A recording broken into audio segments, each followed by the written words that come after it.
Hey guys, here we go into a video film study on Hasim Rahman and the two most important punches in his career. Now, first off, we have his fight versus Oliver McCall, and he comes in and gets knocked out here, trying to kind of execute a 1-2 style attack, right? Getting his weight from the back foot to the front foot, pushing Oliver McCall off the line, hoping to land his own right hand, as Oliver McCall actually shifts his weight from the back foot to the front foot, slipping the original attack and then getting off the line for the second one. And then we actually have Lennox Lewis, right, using the same technique that he tried to use against Oliver McCall, but successfully using it against Hasim Rahman and just blasting him out of here.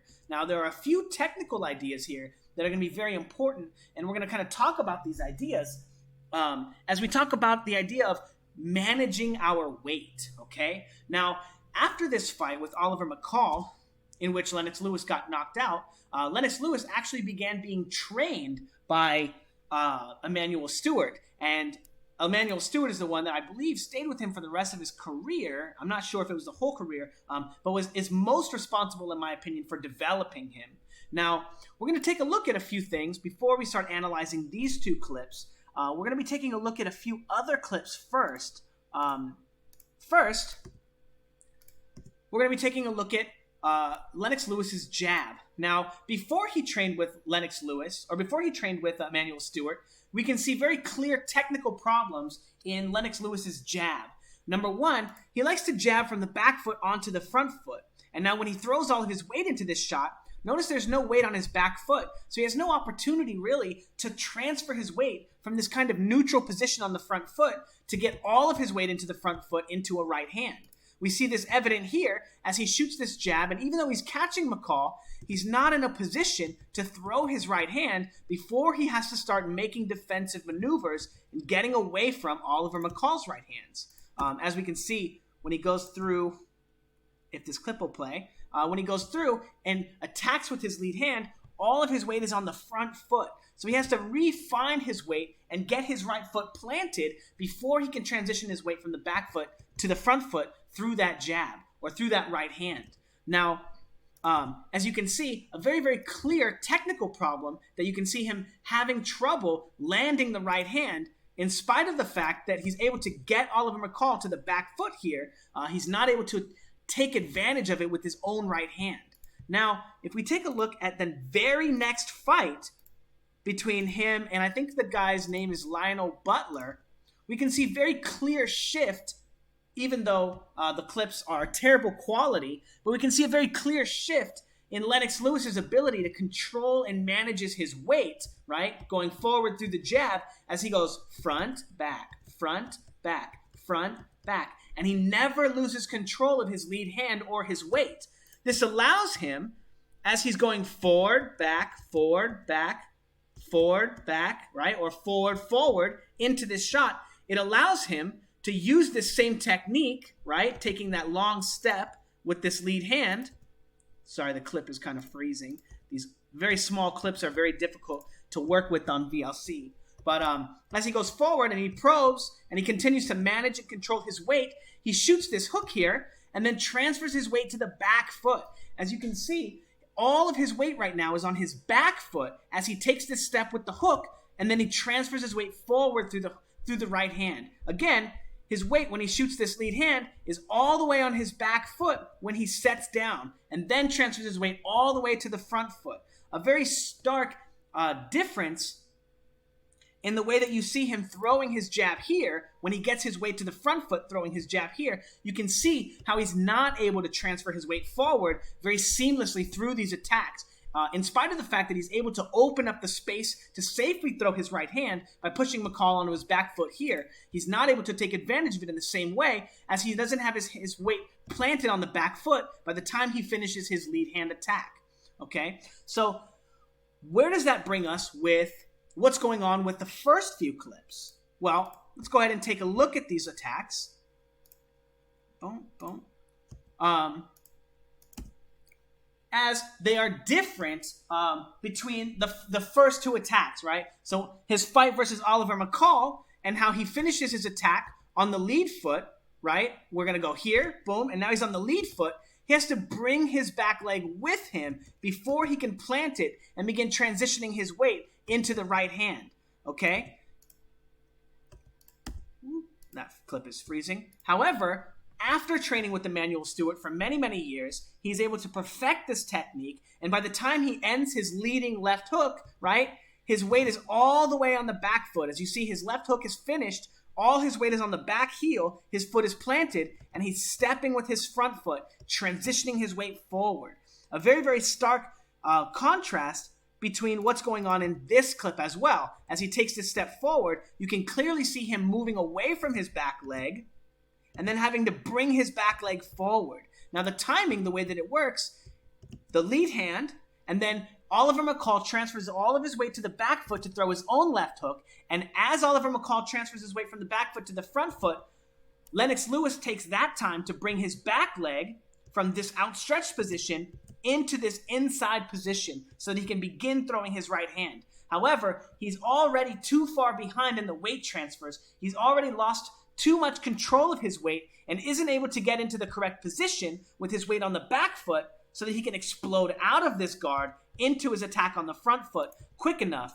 And you can see the difference in technique and speed that allows, after proper training and proper understanding of the technique, that he can bring his weight from the front foot to the back foot through this hook, and then from the back foot to the front foot through the right hand. This is also going to go hand in hand with the idea that when you throw your lead hand, you want to be constantly transitioning your weight from the front foot to the back foot so that you can actually transition your weight after that attack from the back foot to the front foot. And that is the main rule that Lennox Lewis is breaking here. In the first clip is he's not getting his weight from the front foot to the back foot when he throws his lead hand. And that for that reason, he has to catch his weight up after throwing this attack and get back into position. But unfortunately, he's already too far behind Oliver McCall in this weight transition. Now, one of the really interesting things about these ideas here is that if you pay attention, right, you can clearly see the difference in technique between the two frames. However, one of the more interesting ideas behind this fight and this competition is Emanuel Steward was actually brought in to coach against Lennox Lewis in this fight. Okay? This is very interesting because if you pay attention to the two clips, Oliver McCall is actually making the exact same motion that Lennox Lewis is making when he knocks out Hasim Rahman. So Lennox Lewis meets him on the line and splits his line with this jab, but Lennox Lewis does not bring his weight to the back foot. However, Oliver McCall does transition his weight to the back foot, allowing his line to be split as he transfers his weight to the back foot through this left hook and then transfers his weight from the back foot into the front foot through this right hand. Exactly what he's doing to Lennox Lewis, or exactly what Lennox Lewis is doing to Oliver McCall in this scene right here. These clips are exactly the same. Now, it's fascinating because exactly what I was saying earlier, Emanuel Steward was brought in to help develop the lead hand of Oliver McCall, presumably teaching McCall to transfer his weight from the front foot to the back foot through his own hooks as well. As you can see the difference in technique when one applies this strategy of transferring their weight from the back foot to the front foot or from the front foot to the back foot when they throw their hand, and when another fighter doesn't. And you can see the stark contrast between this very, very, very minor technical advantage that Oliver McCall has by being able to make this motion, which is essentially a pull counter, 1, 2 weight transitions, and Lennox Lewis's 3 weight transitions. 1 with the jab, 2 to get his foot into the position, and then 3 to actually throw the right hand.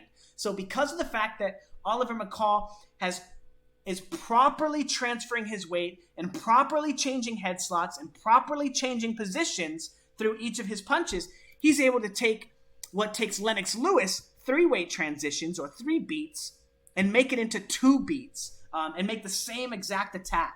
But a really, really interesting fight and idea, and it's a really, really interesting idea that Emanuel Steward is not only responsible for the most important actual KO of Hasim Rahman's of Lennox Lewis's career, knocking out Hasim Rahman, but he's also very likely responsible for the most important KO loss of Lennox Lewis's career as well. Anyway, let me know what you guys think in the comments below, if this was really interesting or not. And if you're interested in learning how to do these kinds of techniques, I will be spending a little bit of time on Patreon this week discussing how to train and work these weight transfers and continue controlling your weight as you transfer your weight from the front foot to the back foot. Again, my Patreon is $20 to sign up, $20 a month, and you can send in training videos, and I will make personalized drills and training videos to help you advance along your own path, your own development. For wherever you are in your development, I will construct drills, personalized drills, for you to work on, develop, and grow as a fighter. But in the community that I'm developing, being able to develop alongside other people, and as well as being able to see how they develop as well. Not only so that you can, develop along other people, ask questions, and have a community in which you can learn boxing, but other people to learn from as they are learning as well. That is a very, very important idea.